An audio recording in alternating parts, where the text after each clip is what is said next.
The shift was not even mine. Lena had called the agency at 4 in the afternoon, her voice thick with what sounded convincingly like a fever, and what was almost certainly a date. I had taken it because I needed the money, and because the only alternative was another empty Tuesday in an apartment. That was the arithmetic of my life then. Necessity on one side, nothing much on the other. The address took me north.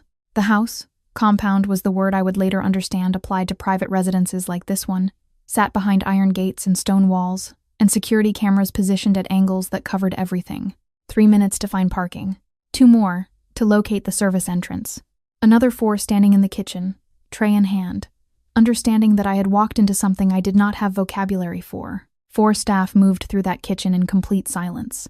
A woman in her 60s, gray hair pinned with surgical precision, dark eyes that assessed me in under 3 seconds and seemed, inexplicably, satisfied, pressed a tray into my hands without greeting. Her voice was low and unhurried. You do not speak unless spoken to. You do not look at the table unless you are serving it. You leave when they leave, not before.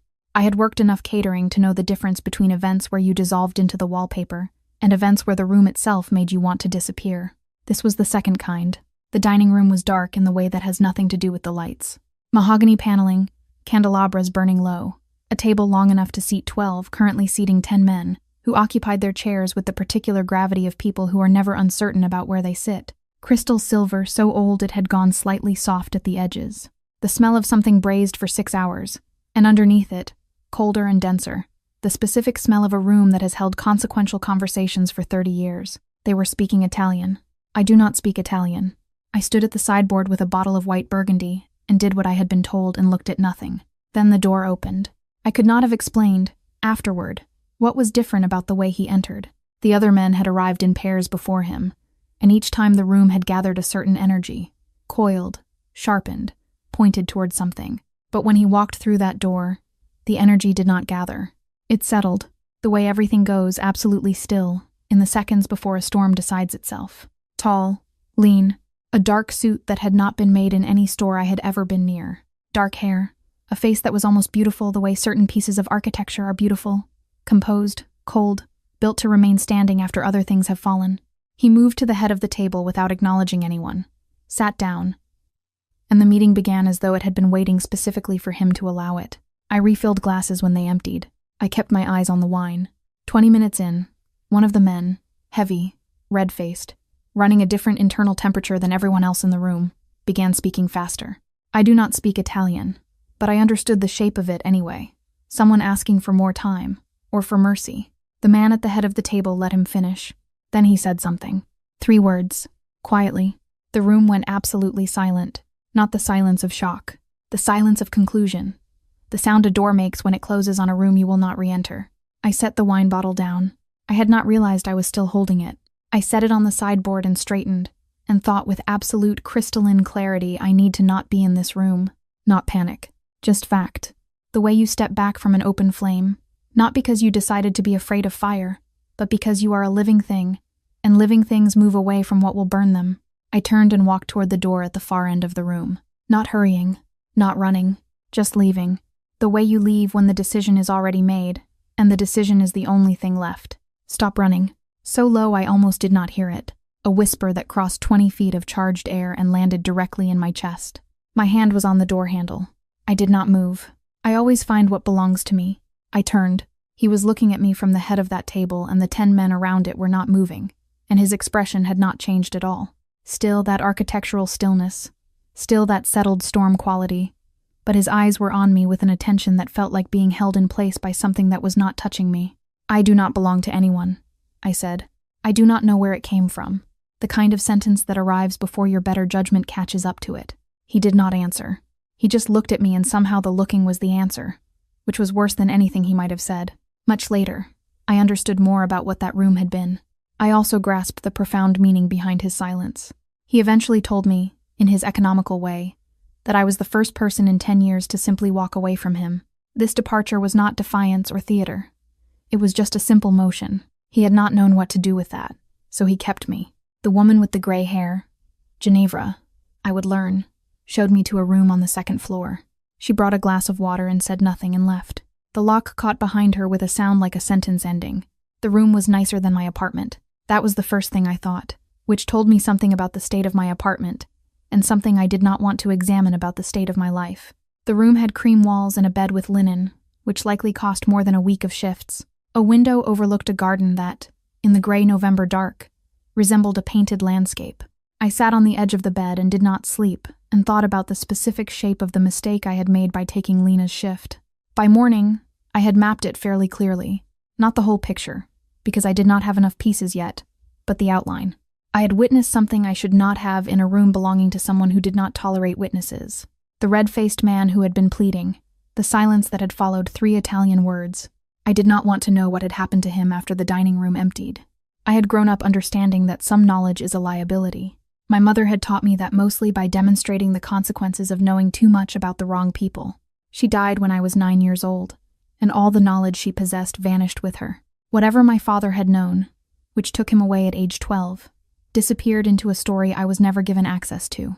I had spent the years since becoming very good at not accumulating dangerous information. I had failed last night. Ginevra came at 7 with breakfast on a tray, and the particular manner of a woman who has made peace with the nature of her employer's world without being made numb by it. She set the tray down and looked at me, really looked, the way people do when they are deciding something, and then she pulled a chair from the corner and sat in it. "You are scared," she said. Not a question. "Yes," I said, because lying seemed pointless. "Good," she said. "Fear is honest." She smoothed her apron with both hands. "Eat. He will not see you until this afternoon, and being hungry makes everything worse." I ate because she was right, and because the eggs were better than any eggs I had made for myself in the last 3 years. She left. I took stock of myself. 26 years old, $240 in a checking account, a lease I was already behind on, a job that was technically 2 jobs and felt like neither. I had come to Chicago 4 years ago, following stays in Pittsburgh and then Indianapolis. Prior to Indianapolis, I had been in a foster home in Rockford, which was actually fine. It was fine in the specific way of things that aren't harmful, but are also clearly not home. I moved because staying in places had never prevented them from changing around me. Better to change them yourself. I thought about my father. I did that less often than you might expect. I had learned to think about him in a controlled way, the way you let yourself think about a sore tooth only when you are somewhere you can manage the response. He had not left. I had decided years ago in the same way you decide something you cannot prove because not deciding is worse. Something had happened to him. Something had been done to him. I had no evidence for this except that the alternative, that he had simply looked at me and chosen to go, was a thing I could not build a life on.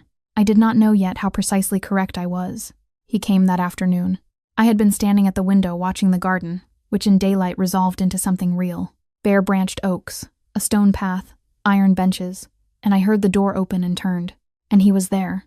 He was different in daylight, still composed, still that quality of a man who has never been surprised into showing something. But in the dining room, he had been a presence across a long table. Here he was a person in a room standing 8 feet away. And the 8 feet felt negotiable in a way that scared me more than the distance had. "Sit down," he said. "I would rather stand." A pause, not a long one, then stand. He sat, which I had not expected. And then not expecting it made me feel slightly foolish standing. So I sat. He waited until I had, and then looked at me directly and said, "Your name, Arya Fontaine." Something happened in his face. Not much, the way a controlled surface registers a tremor. The vibration is real, but the surface holds. His eyes stayed on mine, but something behind them changed. "Fontaine," he said, flat, like he was testing the weight of the word. "Yes. How old are you?" 26. "Why does that matter?" He did not answer. He looked at me for another moment, and I had the uncomfortable sensation of being a document he was reading rather than a person he was speaking to. "You will stay here while I determine what to do with the situation." I did not see anything. "You were in the room." I was refilling wine glasses. "You were in the room," he said again, and his voice did not change. And that was the point. The repetition was not argument. It was simply fact, state again for clarity, the way you state a mathematical principle to someone who has tried to disagree with it. I looked at him. He looked back. I wanted to say something else, something with edges, but I could not find it, and the silence stretched out between us like something with weight. The door opened and a man came in, younger than Lorenzo, mid-30s, dark jacket, the economical build of someone who has kept himself useful on purpose. He glanced at me with a flat, professional attention of someone cataloging a situation. "Marco," Lorenzo said, and nothing else. And Marco understood something from just the name. and nodded and left. Lorenzo stood. "You will have everything you need. Do not test the locks." He walked out. The door closed. I sat in the chair he had vacated and noticed without meaning to that it was still warm. I had been there 4 days before I understood the shape of the thing I was inside. Ginevra was my primary source of information, though she parceled it carefully. Enough to orient me. Not enough to either truly frighten me or give me anything that could be useful for leaving. She was very good at this. I suspected she had been good at it for a long time. On the 3rd morning, she walked me through the estate, like a tour guide showing a guest. She named rooms by function and described the outdoor grounds as objects of appreciation. Yet, I knew they should be memorized as potential escape routes, which they absolutely were. The house had 17 rooms that I knew of. It was staffed by 6 people who lived elsewhere and arrived and departed through the service entrance. At times I was beginning to clock. Security consisted of 4 men I could identify and probably others I could not, positioned at intervals that suggested training and ongoing assessment. The perimeter was stone wall, 10 feet, with something wired at the top I did not look at directly. On the 4th day, Marco found me in the library. I had been there because it was the room least occupied by anyone who made me feel the way the security staff made me feel, like a variable someone was tracking. He sat in the chair across from mine without being invited and looked at me with that flat cataloging attention and said, "You should understand what you have walked into." "I am getting there," I said. "No." Patient like he corrected this misapprehension often. "You are getting the surface of it. The Vitelli family has run Chicago's North Side for 31 years. Lorenzo has been Don for 8 of those. Before him, his father. The empire is substantial." He paused on the word in a way that suggested it was the most economical version of several larger words. Cesare Marchetti was his father's right hand for 20 years. He is not currently Lorenzo's right hand. That distinction is important, and it is not a peaceful one. "Why are you telling me this?" He looked at me for a moment. "Because you are still here, and you keep looking at the perimeter. And I would rather you understood what is outside the walls before you tried to find out for yourself." I sat with that. What is outside the walls? Cesare's people. 3 incidents in the last 6 weeks. 2 of our men in the hospital. 1 message that was not subtle. He stood. "You are safer in this house than you would be in your apartment right now, and not because of the locks." He left before I could ask what he meant about my apartment. That night, Lorenzo was in the sitting room adjacent to the library when I came down from my room, which surprised me. I had not thought of him as a man who sat in sitting rooms in the evening. He was reading something, a document rather than a book, and he looked up when I came in and did not indicate that I should leave. I sat in the chair furthest from his. The fire was going and the room smelled of wood smoke and the particular dense wool scent of old furniture, and underneath it, both something colder, the trace of outdoor air still on his jacket, the smell of a man who had been outside in the dark tonight and had not been standing in a garden. We did not speak for several minutes. "Your father," he said finally, not looking up from the document. My whole body went still in a specific way it had learned to go. Still, when his name came up. What about him? His name was Henri Fontaine. Yes. He set down the document, looked at me. He worked for my father. The fire made a sound. I did not. "He was our accountant," Lorenzo said. "For 11 years. He was very good." He paused on this the same way Marco had paused on substantial, with the weight of things he was not saying stacked behind it. "He left the family's employee in 2008. I was 12 in 2008. "He did not leave," I said. Lorenzo looked at me with something in his expression that I could not read and have since spent years understanding. It was not cold. It was careful. The difference matters. "No," he said. He did not. And that was all he said. The fire burned down, and I sat with the ruins of every story I had told myself about my father for 14 years, and he sat across from me with whatever he knew and did not say, and the distance between us felt like it was made of something specific and real. The next morning, Ginevra made coffee strong enough to be structural, and set it in front of me and said, "He is not easy, Piccola. He is not supposed to be." She sat across from me. "But he is not what you think he is either." "What do I think he is?" She considered. "Everyone who comes into this world decides first what he is, before they know him. They decide on something simple, something they can carry." She wrapped both hands around her own cup. "The truth of him is harder to carry than the simple thing, but it is the truth." From the east corridor, muffled through 2 closed doors, came the sound of men speaking Italian in lowered voices. Not anger. The specific frequency of planning. Something was already moving. I could feel it the way you feel weather change before you can see it. In the quality of the air. In the way everyone who worked in the house moved through it that day with a fraction more care. At dinner, Lorenzo looked at me once across the table. Just once. Then looked away. I noticed where his hands were when he did it. I told myself I had not. On the 6th day, there was a problem in the garage. I heard it from my room, not as shouting, which I now understood was not how violence occurred here. Instead, there was rapid movement and low-volume commands. A quality I had learned was far worse. I came down the stairs because I am apparently the kind of person who moves toward things instead of away from them when she is not scared enough yet. And I was in the ground floor corridor when the side door opened and 2 men came through it, and the second one was Lorenzo, and there was blood. Not a lot. His left forearm, a cut from somewhere. His jacket pushed up and his shirt sleeve dark with it. He looked at me in the corridor with absolutely no change in expression except a single fractional pause in his movement, the kind you do not notice unless you were already watching for it. And then he continued walking toward the study. I followed him.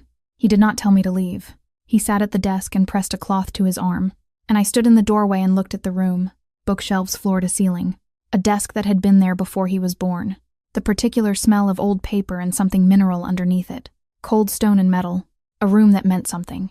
You could feel it. Sit, he said without looking up. I sat. He pressed harder on the cloth. A muscle in his jaw moved once. He was breathing in a controlled way that told me the controlled way was deliberate. It needs stitches, I said. It needs pressure. It needs stitches, and then pressure. I had worked 2 years as a clinic receptionist in Indianapolis, and I knew what a cut looked like when it had decided it was not going to close by itself. Is there a kit somewhere, or do we wait for someone to bring one? He looked at me. That pause again. Fractional. The one that I was beginning to identify as the closest thing he had to visible surprise. He opened a drawer and took out a flat black case and set it on the desk between us. I moved the chair around the desk without asking. I opened the kit. Antiseptic, curved needle, suture thread, gauze. Someone had stocked this thoroughly and not recently. I took his arm without announcing I was going to do it, because I suspected announcement gave him the opportunity to refuse. And I cleaned the cut and threaded the needle and felt him go very still, not flinching still, letting me still. I worked. He watched. I became aware several minutes in of the particular quality of his watching. Not analytical, not the cataloging attention of Marco. Something older than that. Something I recognized in myself. The way you watch something you are surprised to find you want. I did not look up. When I tied off the last suture, I saw it. On the inside of his forearm, above where I had been working, an older scar that had not been made by any knife, too wide, too deliberate, the kind of mark that has a history. I did not ask, but I looked for 1 second longer than I should have. Viola, he said unprompted, very quiet. My sister.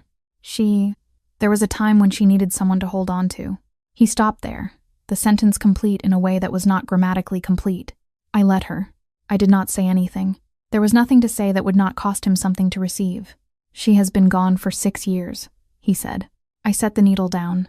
I put my hand very carefully over the old scar, not the new one, the old one, and I held it there for a moment. The way you cover something, not to hide it, but because uncovered things need tending sometimes. I felt him go absolutely still beneath my hand, not pulling away, not moving at all. Then I took my hand back, picked up the gauze, wrapped the new stitches efficiently, and set his arm down with the care you use for something that has been handled enough. He let out a slow breath that was not quite audible. Neither of us spoke for a long time. The fire in the corner of the study breathed. Outside, the wind came off the lake and found the gaps in the old stone house and made itself heard. You are not afraid of blood, he said finally. I am, I said. I just know what to do when I am afraid. He looked at me for a moment. Something shifted in his expression. Not much, but I was learning to read the small currencies of his face. Most people who end up in this house develop a particular kind of fear. Of you? Yes. I thought about this. I am afraid of the situation, I said carefully. Not specifically of you. Is that a meaningful distinction? I think so. He said nothing, but the quality of his silence had changed. The way the quality of a room changes when someone decides to stay in it instead of passing through. I got up, took the kit to the small bathroom off the study to rinse what needed rinsing.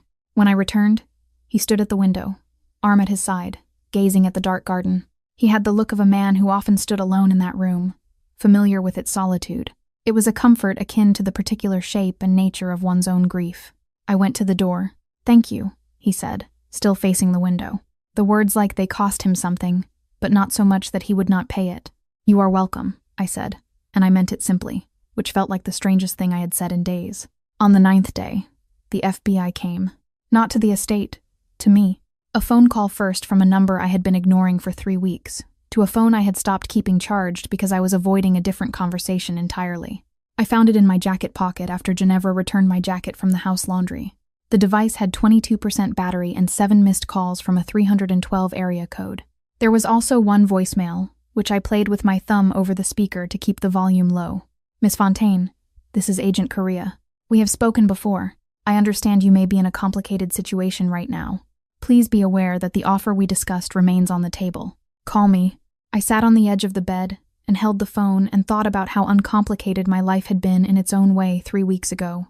The offer we discussed had been made 4 months prior in a Michigan Avenue coffee shop. Agent Correa, professionally pleasant, explained they were building a case where my father's records could be relevant. Though I did not have these records, she implied my cooperation would be both appreciated and protective. She had given me a card. I had not called. I had not called because I did not have the records. Because I genuinely did not know what my father had or had not done. My instinct, trained over years, taught me not to engage with things larger than myself. This rule held until I fully understood their shape, and I did not yet understand the shape of this. I understood it better now. Lorenzo found me 20 minutes after the call. I had not gone to him. He had come to me, which meant someone had told him about the phone, which meant the house had information I did not, which I supposed I should have assumed. He sat across from me in the chair by the window and looked at me directly and said, "Tell me what you know." So I told him. The coffee shop, Agent Correa, the offer I had not taken, the records I did not have. I told him all of it without managing it or shaping it because I was tired of managing things. And because something about him, the quality of his attention, the way he received information without reacting to it visibly, made the management feel unnecessary. When I finished, he was quiet for a long time. "Your father kept copies," he said finally. "Not at the estate, somewhere else. The FBI believes they came to you. They did not. I know."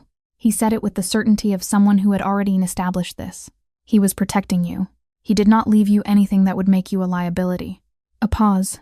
"He did not leave you much else either." The fire in the room made a sound. I looked at my hands. "He turned evidence," I said, "against your family." "Yes." And then yes. The word landed with finality. With weight. He was not trying to minimize. He looked at me directly when he said it, which cost him something. I could see it cost him, the small, specific price of it in the set of his jaw. My father ordered it. I argued against it. I was overruled. He stopped. I was 24. It was the first order I refused and then could not prevent. I sat with this for what was probably a long time. Long enough that the light in the room shifted as the November sun moved behind a cloud and the room went colder. "He left me," I said, "but not the way I thought. No, he was protecting you and it killed him." Lorenzo said nothing. There was nothing to say that would help. And he seemed to understand this in the way he understood most things immediately, without requiring demonstration. I did not cry. I wanted to and did not, which was its own kind of education. "I am not angry at you," I said. He looked at me. Whatever he had expected, it was not that. "I am not," I said again, testing whether I meant it and finding that I did, which was its own kind of strange. "You were 24. You refused. It did not prevent anything." "No, but it matters that you tried." I looked at him. "It matters to me." The silence between us shifted. Something had been put down between us and was still there. The history of my father and his, the weight of a death neither of us chose. But sitting alongside it now was something else. Something that had been moving toward us for 9 days and had just gotten close enough to be felt. I looked away first. The room felt too small for whatever was building in it. That evening, Marco came to tell me something was wrong with the timeline. Cesare had moved earlier than expected. There was a meeting tomorrow that had not been on anyone's calendar. 3 of the estate's external contacts had stopped responding. "Someone close is talking," Marco said almost to himself, and looked at me in the way you look at something when you are not accusing it, but are accounting for all the possibilities. And I understood that I was one of the possibilities. And I let him look because there was nothing else I could do. "It is not me," I said. "I know," he said, and I believed that he did, but something is very wrong, and I do not know yet where it is coming from. He left. The house settled into its specific nighttime silence. I lay in bed and thought about my father trying to protect me from inside a story he could not leave. And I thought about Lorenzo at 24, refusing an order he could not prevent. And I thought about how much history there was in this house that I was only now, 9 days in, beginning to see the real shape of. I fell asleep with the window cracked and the lake wind coming through it. And in the morning everything was different. The car they put me in was armored. I only knew this because of the sound the door made when it closed. Not the ordinary thud of metal and glass, but a deeper, denser sound, the kind made by something built to absorb rather than give way. Marco drove. A man I had not seen before sat in the front passenger seat with his right hand in a specific position that told me his right hand was not resting. Lorenzo sat beside me in the back. We did not speak. We were 20 minutes from the estate, heading to what Marco had told me was a secondary residence. The main estate had been flagged in the preceding 12 hours. 2 vehicles doing passes. Something in the east wall's perimeter system that should not have been there. The secondary residence was somewhere I had not been and Lorenzo had not named. The explosion came before we reached the highway. Not our car. The lead car ahead, 40 feet in front, was a vehicle I hadn't even known was there. In 1 second, it transformed into a wall of light, concussive sound, and falling debris. Marco had already turned the wheel before my mind could fully process what my eyes had seen. What happened next took approximately 11 minutes, and felt like a different country's version of time. 3 vehicles. They came from 2 directions. Coordinated. The kind of coordination that had been planned over weeks by people who understood how Lorenzo moved. Marco was extraordinary. I understood that immediately, in the specific way you understand someone's competence, when it is the only thing between you and the alternative. He drove like the road was his to redesign. The man in front fired twice through the passenger window, and I heard the sounds those shots made when they landed. Then Lorenzo very quietly told me to get down, so I immediately did. What happened in the next 4 minutes was mostly experienced as sound, pressure, and the cold smell of gunpowder in that closed space. When the car stopped finally in a loading bay I could not identify, everything was still. I sat up. Lorenzo was already out of the car. I opened my door. What I saw was not the man from the dining room, nor the one who sat across from me in the study. He had told me about Fiola while I sutured his arm, with the careful demeanor of someone handling something fragile. That man was composed, measured, still water over depth. What stood in that loading bay was the depth itself. He had a man by his collar against the wall, one of the attackers, apparently captured in the scrambling confusion. And his voice, when he spoke, was still low, but it had shed everything that made it human. No inflection, no temperature, just the flat statement of someone to whom consequences are mathematics. And the math had already been done. I watched him. I stood by the car and I watched him, and I understood for the first time that the quietness I had found reassuring was not the absence of violence. It was violence at rest. It was the stillness of a thing that had already decided it could move at any moment, and was choosing not to for now. The man against the wall said something. Lorenzo listened. Then he looked across the bay at Marco and said something in Italian, and Marco nodded, and the man was taken away, and Lorenzo walked back toward me. He stopped 3 feet away. His eyes found mine, and I saw him register what was in my face. Not fear of him, exactly, but the aftermath of seeing something true, the particular expression of someone who has just been shown a room they were not supposed to see. "You are all right," he said. "Yes." He looked at me for a long moment. Then, "I know what you just saw." "Yes," I said again. "Are you?" "I am not going to pretend I did not see it," I said before he could offer me the pretense. "I do not." I stopped, started again. "I saw it. I am still here." He was very still. The specific loaded stillness that I had learned meant something was moving through him that he would not put into words. Lorenzo, she was still standing there. That was the thing. They always moved back from him in moments like that. Even the men who worked for him, the ones who had seen worse, created more of it themselves. They moved back. There was an instinctive calibration of distance after he was that version of himself. She had not moved. He had known her 11 days, and he had been since the first night in the process of understanding what to do about her. He had told himself it was the security question, the exposure question, the complication of her father's history creating obligations he had not chosen. This situation was different. He had known it since the very first night. She had stood at his dining room door, then simply turned and walked, leaving him to sit at the table with 10 men. He then felt a specific panic, unknown for ages, watching something leave without permission. Not defiance, not theater, just movement. Her decision made quietly, enacted quietly, not requiring his acknowledgement or response. He had called it strategy when he had her brought upstairs. He had been lying, watching her in the loading bay, with the cold smell of aftermath and her real, unmanaged face. He felt something. It was a specific terror. Not felt since Fiola, the raw fear of caring whether someone is all right. He had not planned for that. "I am still here," she said again more quietly, like she was reminding herself as much as telling him. He crossed the 3 feet between them and very carefully put his hand against her jaw. He looked at her face as if checking for damage, knowing that inspection mattered most right now. "I know," he said. I did not move away when he touched me. I should have. I had approximately 14 good reasons organized in order of rationality, ready to deploy. I did not deploy any of them. I stood in the cold loading bay, his hand against my jaw, gunpowder smell in the air. I looked at him and said something that ultimately cost me far more than I had budgeted. "I do not know what I am doing," I said. "No," he said. "Neither do I," which was the most honest thing I had ever heard from him, and it was more dangerous than the shooting had been. He pulled me into him slowly, giving me every opportunity to step back, and I did not step back. And when his arms came around me, I stood in the circle of them and thought, this is the most afraid I have been since I arrived. Not of him, not of the violence outside. Afraid of the fact that I did not want him to let go. He held me for a long time. Nothing happened. The holding was the thing.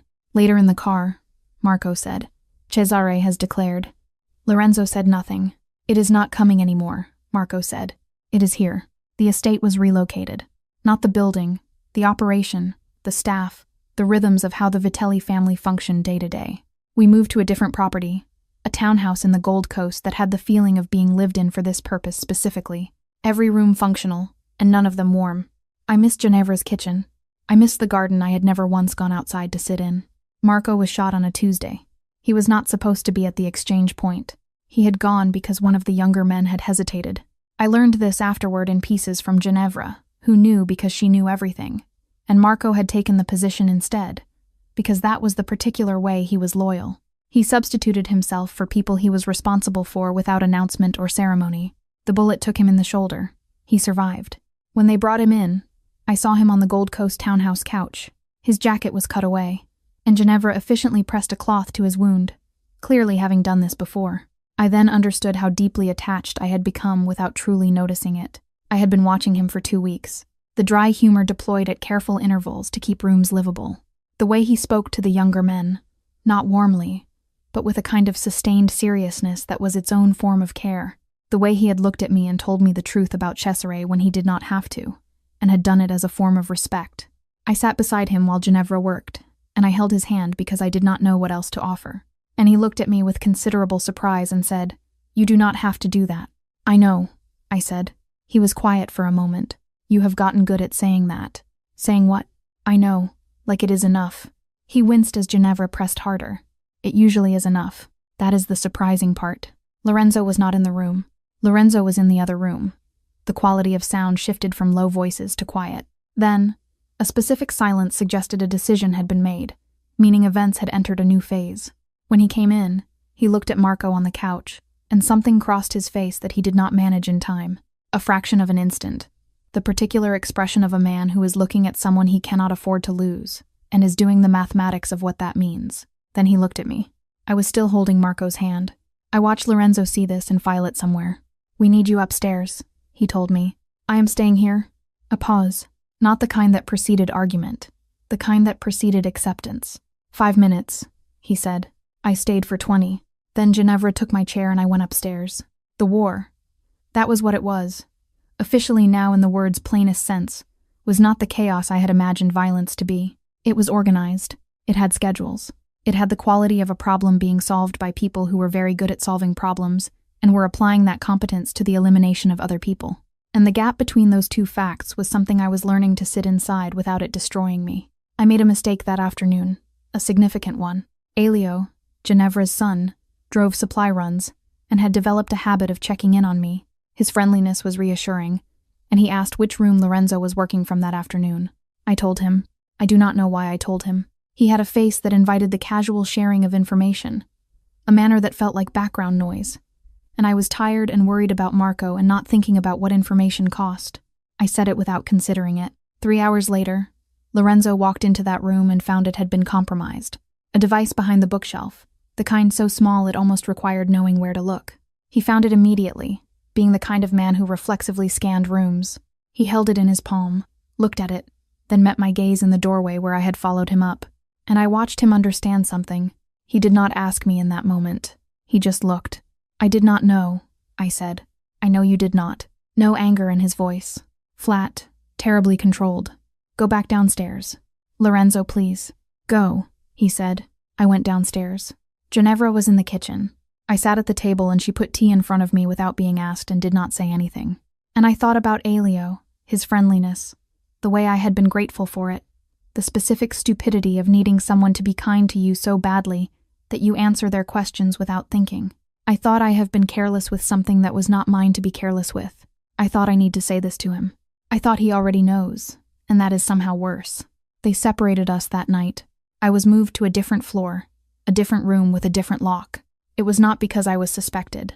I believed he knew I had not known.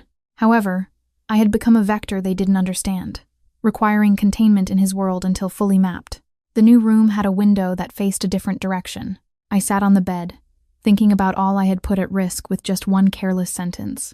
I felt sick, specifically with the disappointment of letting down someone whose opinion mattered more than I had planned. The lock was on my side this time. I noticed this. He had moved me for my safety, not for his. The distinction mattered. I just was not sure what to do with it yet. They took me on a Wednesday morning. I had been allowed a walk in the small walled garden behind the Gold Coast townhouse, supervised. One of the younger men, 20-something, serious, not Marco. I was 3 feet from the garden door when the exterior wall made a sound, and 2 men came over it, and the young man beside me did what he was trained to do, which was put himself between me and the threat, and the sound that followed was one I will carry in my body for the rest of my life. I ran, not toward the house I could not get there, toward the alley gate. I was fast. I had always been fast, which turned out to be the specific skill my childhood of moving had prepared me for. I reached the gate and got it open, and got through it, and almost made it to the street. Almost. The car was waiting. What I remember of the next several hours is organized by my feelings, not by what I saw. They covered my head, and the experience of not seeing became its own distinct kind of data. Cold air, and then warm air, and then a room that smelled of old stone and something chemical underneath it. A smell that told me the room had other purposes. Hard chair, my hands behind me, a single light. I was afraid. I want to be precise about this because it matters. I was genuinely, profoundly afraid, in a way that was not managed or strategic or useful. I was afraid the way you are afraid, when the thing you were afraid of finally arrives, and all the preparatory fear you carried in advance turns out to have been practice for something worse. But I did not break. I want to be precise about this too. I think of it now as a kind of stubbornness that had nothing to do with bravery. I had been alone in bad situations before. I had been in rooms I could not leave before. The specific skill of not showing the inside of yourself to someone who will use it. I had been practicing that since I was 12 years old, since the first foster home where I understood that grief displayed is grief exploited. I gave them nothing. Cesare came after what felt like 4 hours. He was not what I had built in my imagination. I had built something loud or brutal or visibly dangerous. He was 60, silver-haired, with the measured bearing of a man who has conducted important conversations for 40 years and sees no reason to raise his voice. He sat across from me and crossed his legs and looked at me with what I can only describe as professional interest, the way a person looks at an object that has proven unexpectedly useful. "You are not what I expected," he said. I said nothing. From Lorenzo's history, I expected something different. The women he has been careful about have been a particular type. I said nothing. He smiled. Not warmly. The smile of a man performing warmth for a purpose. "You know, he is going to get you killed. Not intentionally. Not cruelly. He is simply the kind of man whose orbit is fatal to the things he values." He paused. His father was the same. His sister would confirm this, if she were available to do so. The mention of Fiola landed because it was meant to. I kept my face where it was. "I am not offering you a negotiation," Cesare said. "I want to be honest with you about that. You are leverage and nothing more. But how comfortable the next few days are depends on what you are willing to." "I am not willing," I said. He stopped, tilted his head. "To anything," I said. "Whatever you are about to offer." He looked at me for a long moment. The professional interest curdled slightly into something less comfortable. That is a significant position to take before you know the offer. It does not matter what the offer is. I do not know what I meant by this in the moment. I think I meant that I had found the place past which I was not going to negotiate. The past week had been teaching it to me in pieces. Marco on that couch. Lorenzo standing in the loading bay with his hand against my jaw. The quality of the fear I had felt tonight, which was not about myself. I had crossed some line I had not known was there. The door behind Cesare opened. One of his men came in, leaned down, said something close to his ear. Cesare's face changed for the first time since he had sat down. Something moved through his expression that was not calculated. Something that might have been alarm. "How many?" he said. The man said a number. Cesare stood, looked at me once more with the look of a man recalibrating. Then he left and the door closed. And in the silence, I could hear distantly through stone walls and locked doors the sound of a demolition working its way toward me. It was the sound I had been waiting for without knowing I was waiting. I found out later the full picture. It was Marco who broke the timeline, half-healed, still in a sling.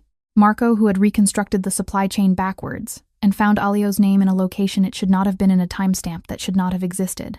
Alio had been feeding Cesare information for 8 months. Supply routes, safe house locations, the rhythm of the estate, and finally my movements in the garden. He had used my trust because I had been the easiest vector, which was true and which I had to live with. What happened to Alio afterward? Lorenzo never told me directly. I did not ask. Ginevra learned what happened the same night I was taken, and Lorenzo eventually brought me back to her. Covered in the debris of a night I was still processing, she held me silently in the kitchen for a long time, and her hands were shaking, and it was not only about me. She lost 2 things that night: her son to what he had become, and something in herself she had believed about him for 30 years. I held her back and I thought, love is the most expensive thing in this world and we keep spending it anyway, and none of us seem to be able to stop. He came through the door with blood on his hands, not his own. This was the distinction I registered first. Before I registered that he was standing in front of me, before I registered the quality of what was on his face, which was something I had not seen there before. Not the controlled surface, not the architectural calm, but the thing underneath the surface when the surface has been stripped away by 11 hours of fear. He stood in the doorway of the room Cesare had been using as a holding space, and he looked at me, and I could see him check me, the way you check something you love for damage, fast and thorough, and trying to hide how much it matters. And then he crossed the room and his arms came around me, and I pressed my face into his chest, and neither of us said anything for a long time. I was shaking. I had not known I was shaking until I stopped. "You are all right," he said into my hair. Not a question this time, a statement, insisting on itself. "Yes," I said. "Arya, I am all right. I am." I pulled back and looked up at him, and what I saw on his face cost me whatever was left of the distance I had been maintaining between us. Not calculated distance, just the ordinary distance of a person who has not yet let herself be sure. He looked like someone who had come through 12 hours of his own particular version of hell, and was still not finished paying for it. He looked like a man who had not permitted himself to consider the alternative to finding me, because the alternative was not a thing he could survive considering. "Ginevra's son," I said. "Yes, flat. The same flatness as when he told me about my father. The flatness of facts that require more from you than anger." "How is she?" "She is. She will be. She is with Marco." He paused. "He is asking for you. By the way, for approximately the 3rd time tonight." Something in my chest pulled loose. Of course he is. We stood there in the wreckage of a building that still smelled of Cesare's men and cold stone, and my own fear drying off me. And I looked at Lorenzo Vitelli and thought, this is the person who came through all of that for me. Not as obligation, not as strategy. The look on his face was not the look of a man who is protecting an asset. It was the look of a man who has been afraid. "One more night," he said. "Cesare has moved from his main position. We know where he is. We finish it tomorrow." "We," I said. He looked at me, understanding what I meant. "You will be safe," he said. "That is not what I meant." A pause. "I know." I looked at him for a long time. Outside, the sound of his men moving through the building, clearing it, establishing the perimeter that would allow us to move. The specific organized sound of violence being managed by people who are very good at it. "After tomorrow," I said. "What happens?" He was quiet for long enough that I thought he was not going to answer. "Then, I have made arrangements for you if you want them. A place, money, documents, safe passage to wherever you want to go." He looked at something past me. "I have been making these arrangements since the 2nd week you were in my house." I stared at him. "I did not," he said carefully, "want you to stay because leaving was impossible. I wanted." He stopped, started again. "I have never wanted anything from this life that I could not take. This is the first time I have wanted something that had to be given freely or not at all. I did not know what to do with this." I stood in the cold stone room with a man who had spent 3 weeks simultaneously keeping me and preparing my exit, and I thought about all the doors I had walked toward in my life. Apartment doors, city limits, the physical motion of leaving before I could be left, and I thought about what it would mean to stop at one of them and not go through. "I'm not going anywhere," I said. He looked at me, not because I cannot, but because I do not want to. I held his gaze. "I want you to know the difference." He was still for a long moment. He crossed the remaining space, and again put his hand against my face, like weeks ago in the loading bay. This time, I turned my face slightly into his touch, and I felt him breathe. "Tomorrow," he said. "Tomorrow," I agreed. Outside, the city was quiet in the specific way it goes quiet at 4 in the morning, and Cesare was somewhere in it, and the final thing was coming. We went to him before dawn. The warehouse was in the Port District, a building that had been in use for legitimate purposes decades ago, and had since become the kind of structure that appears on no one's active records. Lorenzo knew its layout, because knowing layouts was part of what he was. He had described it to me in the car briefly with the economy of someone briefing a person who will be present rather than protected, which was what I had asked to be, and what, after a pause, he had permitted, not as a fighter. I want to be clear about this. I was not trained. I was not armed. I was not useful in a tactical sense. But I remembered a prior command to wait in a car. That was 12 hours ago, in a different world, and I had seen what waiting in safe places cost. I was not willing to be the reason anyone went somewhere on my behalf while I sat in a car. I was not standing behind him anymore. That was all it was. Cesare had 11 men. Lorenzo had Marco, who was half operational and stubbornly disregarded medical advice, plus 9 others. He also had the advantage of someone planning this specific morning for 8 years. This planning began since his father's death. Accumulating understanding about Cesare's supposed loyalty. The fighting was not like the car. It was faster and more deliberate, and in the darkness of the warehouse, it had the quality of something architectural, structured, load-bearing, each piece necessary. I stayed where Lorenzo positioned me at a side wall with a clear line to 2 exits.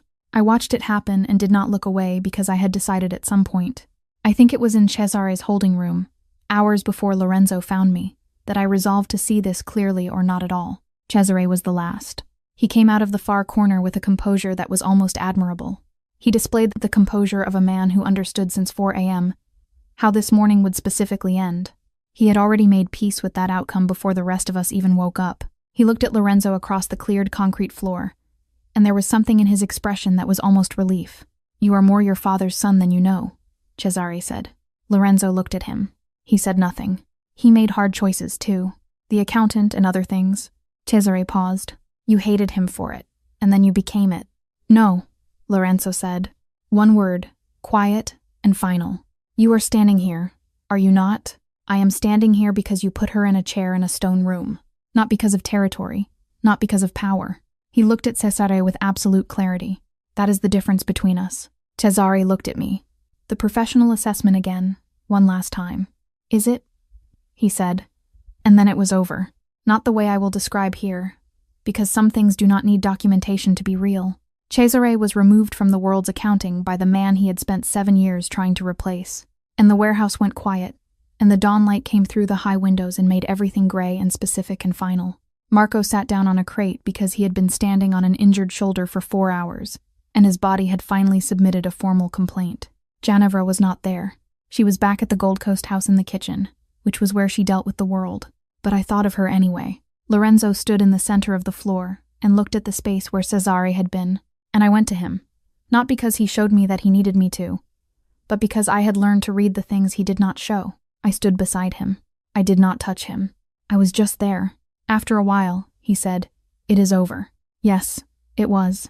We mourned the young man from the garden privately and honestly without theater, which was the only way Lorenzo knew how to mourn anything. 2 other men had been hurt badly enough to require real time. The empire held in the way that things built over 30 years hold even when sections of them are tested to their limits. Lorenzo looked like a man who had won something and was not yet sure what it had cost him. I thought he would figure it out. I thought I would be there when he did. November became December. The estate on the North Shore reopened. Ginevra aired every room and restocked the kitchen, never speaking of Alio. She mentioned him only once to me, in the garden during the season's first snow. She remarked, "He made his choices young and alone, and no one helped him make better ones. I do not know whose fault that is." She paused. "I have stopped needing to know whose fault it is. It does not bring anything back." I held her hand in the snow for a while. She let me. Marco returned to work 3 weeks after the warehouse incident, against medical advice. This time, he limited himself to a desk for 2 weeks, an act of extraordinary restraint for him. Over time, he and I developed a relationship without a clean name, not quite friends or family. It possessed the specific weight of having endured the same bad situations, and both emerging intact. "You are staying," he said to me one afternoon. Not a question. "Yes." He nodded slowly. "Good. Then, He has been different since you. I want you to know I noticed. Different how? Marco thought about this for a long moment with the seriousness he brought to things that mattered. He was starting to become only the job before you. He looked at the garden through the window. People like him, the ones who are very good at this, they calcify. It happens slowly and then it is done and you cannot undo it. He was getting there. A pause. He is not anymore. I sat with this. I thought about Cesare's words in the warehouse. You are more your father's son than you know. And I thought about what it had cost Lorenzo to say, there is a difference between us, and to mean it, and to have it be true. I thought the difference is something I helped make possible. That is not something I will ever take lightly. Lorenzo found me in the library that evening. The December dark arrived early. Lamps were on, and the room held its familiar scent of wood smoke and old books. Underneath was a cold smell I no longer found ominous, but recognized. Like him, he stood in the doorway. I looked up. He came in and sat in the chair across from mine. The same arrangement as that first afternoon when he had come to my room and I had been afraid in a room I was finding beautiful. He looked at me for a moment with the careful quality that I had learned was not coldness, but its opposite. Something he handled carefully because it mattered enough to handle carefully. I have a question, he said. I waited. He reached into the inside pocket of his jacket and set something on the table between us. A ring, not enormous, not theatrical, a dark stone, narrow setting, the kind of thing that had been chosen for its weight rather than its spectacle. I looked at it for a long moment. I know what you are walking into, he said. I know what the rest of this life looks like. I am not asking you to take it without knowing. He paused. I have 11 years not asking anyone to take any of it. I am asking you because you have already seen the worst of it and you did not. He stopped, started again differently. You stayed not because you had no other option. I want you to know I understand the difference. I looked at the ring. I looked at him. I thought about every door I had ever walked toward. My life's geography was charted in exits. Indianapolis, Pittsburgh, and Chicago. Before these, at 12 years old, there was the door of the Rockford foster home and my father's empty room. I understood that landing in places was temporary, and permanence happened only to other people. Yes, I said, not because the fear had gone. It had not and would not, and I think he knew this too. And that was part of why I could say it. I made my choice not despite its darkness, but with full knowledge of it. It was like someone who examines a thing from every angle and deems it the truest in the room. He picked up the ring and held his hand out for mine, and I gave it to him. And when he put it on, the motion was careful and deliberate. The way everything he did was careful and deliberate. And then he held my hand in both of his for a moment longer than necessary, and outside the snow came back and landed in the garden, and everything was quiet. Finally, Ginevra said from the doorway, which I had not known was open. Lorenzo looked up. I have been waiting a long time, she said with the composure of a woman who does not apologize for being right. She disappeared back into the corridor. I laughed. It came out unsteady, which was fine. He looked at me with the fractional softening that I had come to understand was what a smile looked like on him. And I thought, this is the most ordinary thing that has ever happened to me. And after everything, ordinary felt like the most radical thing in the world. 8 months later, the estate in March looked different from the estate in November. The garden, which I had spent weeks observing from windows, became my morning coffee spot. I went there as the house woke, when light came low over the lake and everything remained still. The oaks had leafed. The iron benches were cold, but I sat on them anyway because I had discovered that I was a person who would sit on cold iron benches in March if the morning was clear enough. My life had the texture, finally, of something settled, not uncomplicated. I do not want to suggest the world had simplified itself. Lorenzo's world does not simplify. It evolves. And there were still nights when the sound of a phone at 2 a.m. meant something I had learned not to ask about until morning. There were still men at the gate. Marco still checked perimeters with the reflexive thoroughness of someone who would never fully unlearn it. And Ginevra still moved through the kitchen with the specific efficiency of a woman who has survived things by staying useful. But there was also breakfast together, and the sound of Italian from the study phone. I had learned enough Italian to follow the general drift, finding it pleasant, not alarming. It felt like the weight of a life being built, rather than one being abandoned. I had finished the accounting certification I had started 2 years ago and dropped. I was doing the books for 2 small businesses in Wicker Park that had nothing to do with the Vitelli world, which was intentional on both our parts, and which Marco found privately hilarious. The most guarded accountant in Chicago, he had said, for a cafe and a dry cleaner. It was a Thursday morning in March, and Lorenzo was at the desk in the study. I was going from the kitchen to the small room off the library for my certification coursework when I passed the doorway. The door was half open. I was going through it to get to the library. That was all, but I heard him from inside the study. The particular quality of stillness that precedes his voice, the breath before the word, and I stopped. Not because I was afraid, not because anything was wrong, just because the door was there and I paused at it the way I had paused at doors all my life. The old reflex, the survey of the threshold, I did not go through it.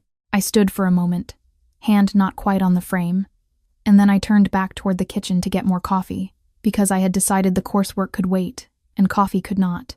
And that was a decision that required no one's permission and no announcement. Lorenzo heard her pause at the door. He had been on the phone, a conversation he had taken, standing at the window rather than sitting at the desk, the kind of call that required staying in motion. He heard her footsteps approach and stop and then not go through the door and then move back toward the kitchen. He knew the sound of that. He would know it in any room at any distance. He had been knowing it for 8 months through a warehouse and a winter and a ring and the specific daily texture of a life that had reorganized itself around her presence in it.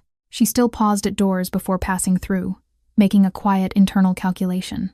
This was not fear, deference, or strategy. It was just her constant deciding. It showed the private sovereignty of a person who learned early she controlled her own motion. Months ago, on an evening they talked long into the night, he revealed something. They talked as he hadn't talked to anyone in years, unhurried, with low lamps, and the lake audible. He described what that first night had truly been, what he had seen from the head of his table. He had told her it was the only time in 10 years he had felt afraid in his own house. Not of her, but of what she represented. Something that moved through his world without asking permission, without performing, without needing his acknowledgement. You just decided and went, he had said. I did not know what to do with that. She had looked at him for a long time and said, You still do not sometimes. And she had not been wrong. He was in the kitchen doorway when I turned from the counter with my refilled cup. I startled slightly, not badly, just the small reflex of not having heard him approach, which still happened because he moved with a quietness that was in his nature rather than his training. He leaned against the frame, looking at me with a fractional softening that I had spent 8 months learning to read. What others might call an ordinary expression, I understood to be everything he allowed himself to show. I looked at him. He looked at me. I paused at your door, I said. I decided to get coffee instead. I know, he said. I heard you. A beat passed.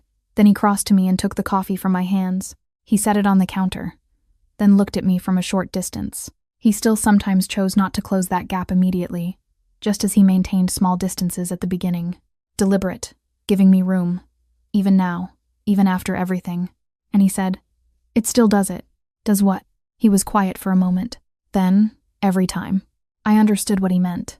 The door, the pause, the small sovereignty of a woman. She still decided things for herself. This was true in a world that had reorganized around her, and she would continue even if it reorganized again. I understood it, and felt the weight of it, and did not look away from it. Good, I said. He held my face in his hands the way he had in the loading bay, the way he had 100 times since, and he looked at me with everything he had and everything he was and everything we had survived to get here. I looked back and neither of us spoke. There was nothing left to say. 8 months of mornings, the ring, and the cold iron bench in the March garden had said it all. So too had all the doors I had stood at, then finally chosen not to go through. Outside, the lake light came through the kitchen window and landed between us on the floor. And the house was quiet and we were exactly where we had decided to be.